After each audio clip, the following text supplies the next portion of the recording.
So another kind of like subcategory of the Queen Kong confrontation and everything was there were girls who basically told you that you were putting on an act or you were not being your authentic and true self. And I know for one that that must be extremely hard to hear at one Mm. point because it's like, well, you don't know who I am. You have no idea who I am on the inside. So if I'm acting a certain way or doing something, then why is that an issue to you? Watching yourself back on the television, do you agree with them or do you still stand by that you were yourself on the show? No, I don't. I don't agree with them. We've spoken about it since, and that I think they've sort of understood why. And the truth is, I think the main person who said that I wasn't authentic was Hannah. But I had never worked with Hannah before. I hadn't met her. The entire show, we weren't in the same hosting. We weren't in for the hosting challenge, the acting challenge, or the girl group. We'd never worked together. So I was like, well, of course you don't know who I am. Like, you don't know anything about me because you don't know how I work. So I just felt that, and the truth was, is that that moment from Hannah came at a point where she was probably winning the challenge and I was probably going home that week. So it just kind of felt like unnecessary, to be Yeah. honest. And that's why I snapped at her, because I was like, this is so pointless. Like, fuck off. So that's why I said it. Putting on an act, what didn't get aired was Molly coming to my defense. And Molly was like my ride or die throughout the competition. Oh. And Molly really came to my defense, and she was like, well, you guys don't actually understand what Bev's like, and I do, and this is who she is. Like, she is witty and she's a really dry sense of humor. She's very emotional, but she wears her heart on her sleeve.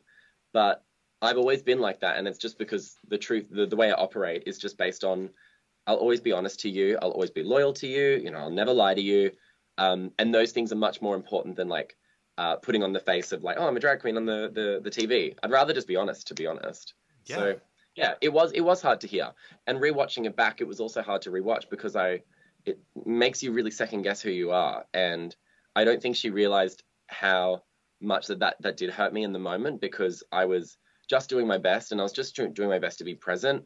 And I don't know why my best wasn't enough. And I still to this day don't actually know what she wanted from me in that moment. It didn't make any sense. Like, Kong's grievances with me made total sense, but Mhm. Hannah's didn't make any sense to me, and they still don't.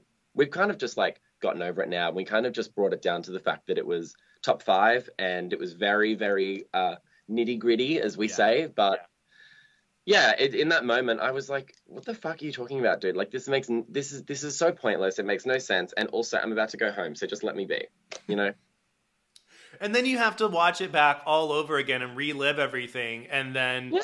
have all that in that moment all over again, which is awful. Um, did you listen to Race Chaser cover your season? Or did you not do Um, that? Alaska messaged me and said, like, you're amazing. She gave me a follow. She's like, Willem and I loved you watching you on this season. Sending love, whatever. And I was like, oh, weird. Like, that's so nice. And I told one of my friends and they were like, oh, they are very opinionated about you on Race Chaser. I think I listened to my final episode, so episode 6. Yeah. Because they said something. They basically were theorizing that like production basically was taking advantage of your honesty.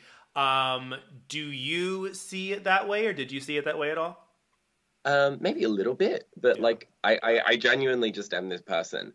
So I've just kind of always just been a very like upfront and honest person, I suppose. Yeah, I guess. Like, I don't know. I think a lot of people bring it down to, some people have used the word like, oh, she's like too young or she doesn't get it. And I'm like, well, yeah, like I'm still got a lot to learn and I know that about myself. But the other fact is, this is just who I am. Like, that's, Yeah. I'm going to be this person, even if I am more experienced. I still am, like, to the queens that are like younger than me in Brisbane, they all, at least I hope, they all quite like me because I'm very honest with them. And I talk to them. If they ask for advice, I'm going to give them really stern but realistic advice and say, if you want to do this, you need to do these things. Or if you want to do this, you cannot do that. And I think I'll still be that person in 10, 20, 15 years, you know? Yeah. It's funny because Minnie and I are quite similar in that regard. She's like, Minnie has sent me like videos of her when she was like mentoring or judging competitions. And even though Minnie is, I think she's 30, I think she's about 30 years older than me. I'm like, we are the same person. So I don't think it's an age thing. It's just who I am. Were production taking advantage of my honesty? Maybe a little bit. And if I were to do All Stars, would I have that in the back of my head? 1000%. Mhm. But at the end of the day, I'm just being myself. So, and if Well, anything, when people say like, "Oh, she was putting on a something for the cameras," and I'm like, "Well, you're hiding parts of yourself for the cameras. I'm just being me. So whatever, you do you, boo," as Spanky says. well, speaking of young, you were too young to see Muriel's Wedding. Have you seen it yet? Yeah, I know. I've seen it now. Okay. It's funny. So many people have come out of the woodwork, and they've come out only in privately to me, but they're like, "I've also not seen Muriel's Wedding," and they're around us. They are around us. Well, I haven't seen it, so there you go. So it's look. There is a reason why RuPaul was so offended, and it's because it's a really good film. I'll add that to the queue for tonight. Speaking of Rue, was Rue actually there? Rue, okay, I'm gonna prove to you how I know Rue was there, and it was because she smelt rich. Like, just anytime she was there, I was like, wow. Yeah, she was really tall and she smelled lovely. I always wonder when people keep saying that, and I guess I get it, but at the same time, I'm like, it's just a small set. Like, at the end of the day, you can't have 90 cameras in there how you might have with the US or the UK version, so it's a smaller set. And they're still figuring, like, how, like, the show works as well. Like, they're not going to have everything. Like, I'm sure on the very first season, their number one priority was not trying to prove to the audience that RuPaul genuinely came to New Zealand. And he did. And it was funny because I was part of the group that I was like, maybe he's not here. And they're about to be like, all right, everyone, sign this NDA to say that you won't say that RuPaul wasn't here. And he just walked in. I was just there, and we're standing there in our entrance outfits, and he just walks in. I went, bitch, I was wrong. He's really here. Like, wow. They have a hologram come in. Good day, good day, good day. It was so funny because I hope I'm not telling tales out of school, so I hope World of Wonder doesn't sue me. They line us up, and they're like, is everyone ready for Rue's entrance? And we're like, yes! And then the door opens, and we're like, ah! And then out walks, like, just some random PA. And they did that to get all of our reactions together. And then they reshot it with Rue, who did it like 5 minutes later. But they gagged us. So I was thinking that RuPaul was about to walk through, and it was just some dude with a COVID mask just being like, no. But yeah, they got our reactions at least. So it just would have shown that we all would have done this. Doesn't matter who walked through the door. We just would have done it anyway. The same with the guest judges. Today we have Timothy Dada. Who? And I'm like, yes! Oh my God, I loved them in the film, song, TV show. What did they do? I love them. Are you ready for some fan questions? Let's do it. This is from Mad Jad. I loved your runways, but my question is, do you know why the eliminated queens didn't get to come back at the grand finale episode and show their runways like they do in other seasons? Well, I loved my finale dress. I was so disappointed I didn't get to show it. But it's COVID. Like, we filmed in a different country, because Australia and New Zealand, contrary to popular beliefs, we are two separate countries. So I had to fly from Brisbane to Sydney to Auckland. So yeah, it's a different country. So it's very expensive to keep everyone there. Mm-hmm. COVID, we filmed right in the middle of the third strain, like the Omicron strain. So like, when I flew over, I can put up a picture or something. When I flew over, I was the only person in like my cabin on the plane. So we were in the middle of the air, and it's just me and about 30 rows of empty seats.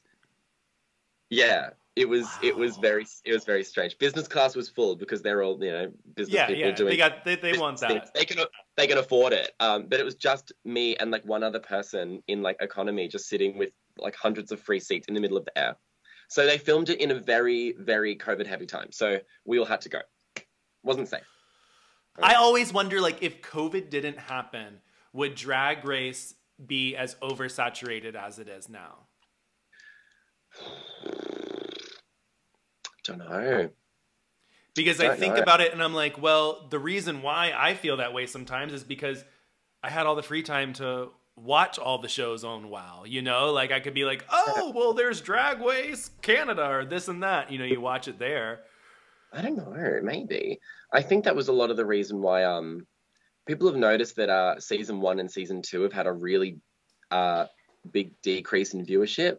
And I don't think it's due to lack of quality. I just think people have less time now because the world sort of opened back up. But when season 1 aired, Sydney and Melbourne were still in lockdown. So everyone just watched Drag Race, you know? Whereas now people are getting on with their lives. Yeah. Next question is from SB. We really need to know about the lip sync to the beginning. Like, what was happening? Well, I was like, it was sort of at the point where I knew it was like going to be me and Kong.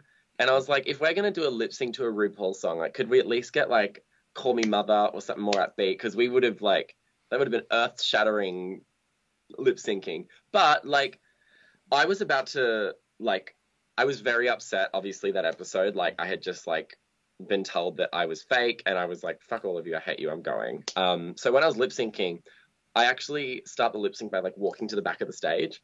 And there is a little thing in the back of my head that's like, I should just keep walking. I should just walk off. I don't want to fight. I'm done fighting. I'm so tired.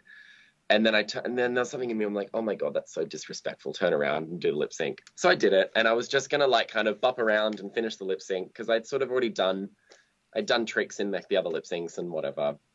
And then when Kong started doing her stunts, I was like, all right, bitch, let's go. Like, if you want to fight, let's do it. So I was just like, I may as well just like show what I can do while I'm here. I knew no matter what happened, they were keeping Kong. Like, she had just done objectively better than I had. So I was like, all right, I'll just do some great tricks, have a great lip sync, and I'll politely leave. I think that is a very odd RuPaul song to lip sync to. Also, I feel like sometimes I'm like, who comes up with these lip sync choices? Like, is